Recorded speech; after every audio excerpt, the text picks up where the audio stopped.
When I was a child, the typical jobs that people wanted to have when they grew up, according to all the storybooks, were policeman or fire engine driver or steam train driver, or postman actually, which funnily enough I am now some of the time.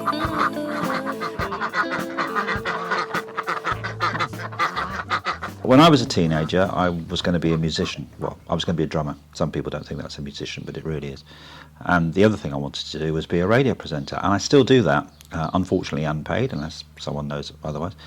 And also I do play the drums a bit, though not so much in recent years. Now that we're in the new Byther farm, hopefully I can create a space where I can get them out and not upset the neighbours, well, apart from possibly the sheep.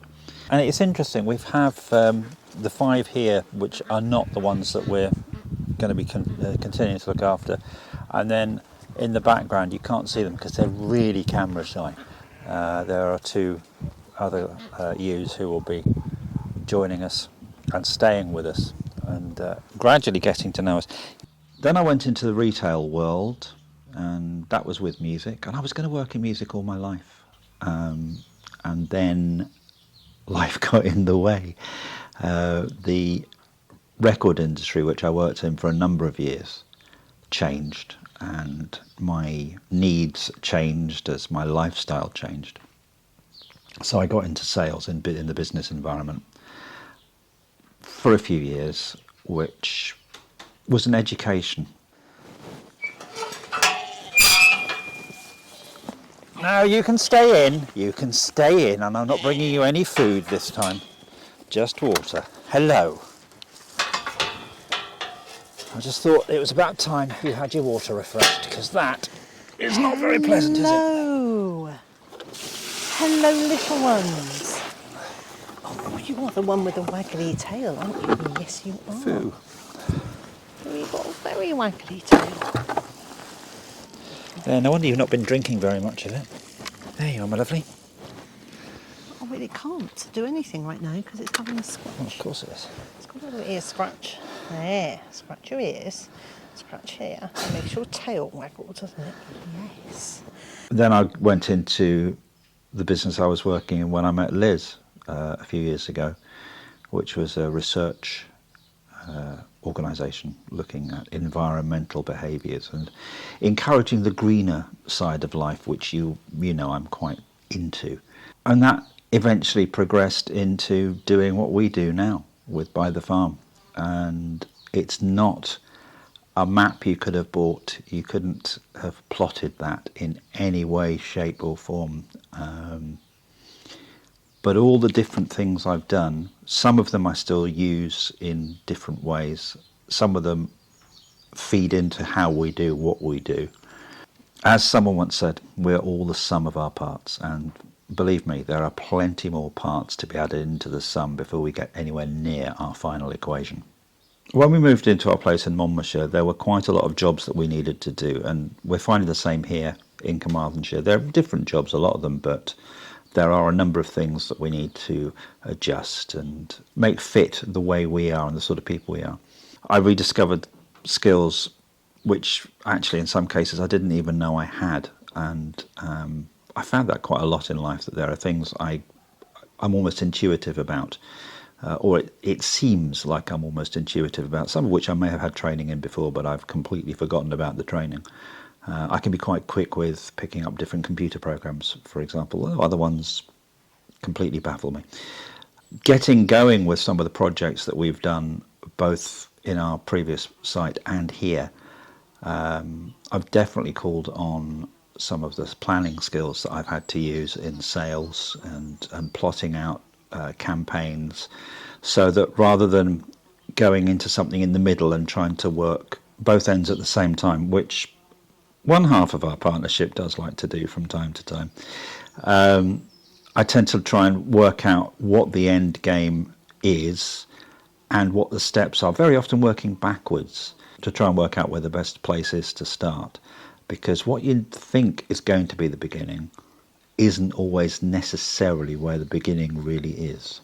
When we set up in our place in Monmouthshire, there were no plans for videos, there were no plans for the book, there were no plans for anything other than we were going to live there, and Liz was going to grow a little bit of fruit and veg, and we were going to go back to work. And then, as happens to so many of us, life changed.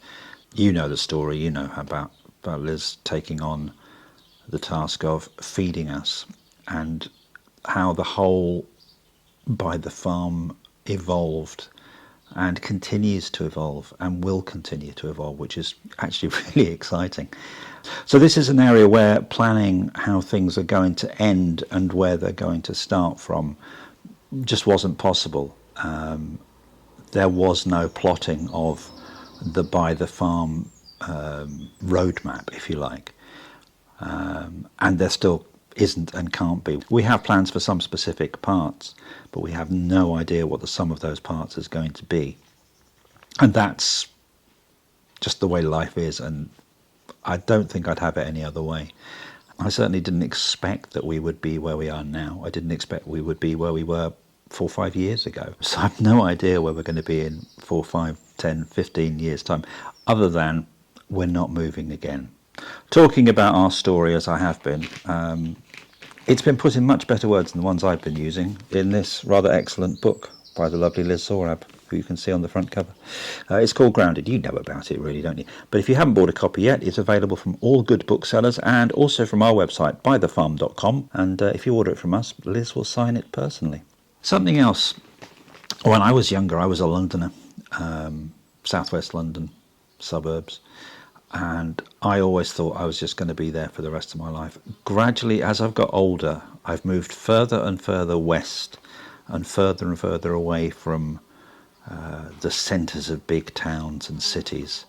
I remember distinctly going down to visit my parents in where they moved to after my dad retired, down in Wiltshire. And I'd moved with them and then moved back up to London because I couldn't stand it. It was too quiet. And I'd been down to visit them for a week or so. Got back to Paddington Station, got out of the train and thought, oh, this is just too noisy. I can't take this. It's noisy and smelly, and it's not me anymore. I was 21 years old, and I quit my job and moved back down to the West Country. It was quiet compared to where I'd been, but it's very noisy compared to where we are.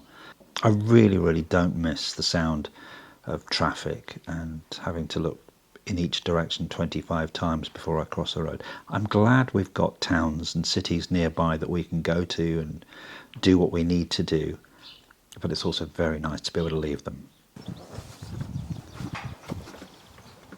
There are many things that we hope to do with this place. One of them is move this thing, which is actually our sofa. At the moment it's sitting here in this former stable because it's too big to go in the house. We can't get the feet off it because I can't find the Allen key that's big enough.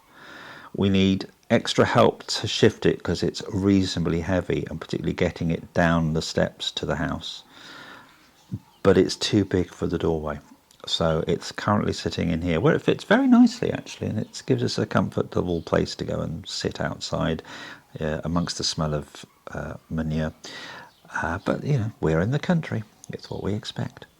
This area is something we will talk about in a future video, and some of the thoughts and plans we have for it.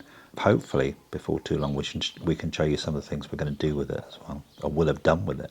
And there are plenty of other places on the new farm where in time we will turn them into something different. You've already seen what Liz is starting to do with the veg garden so that we can eat fresh fruit and veg for the next year or so.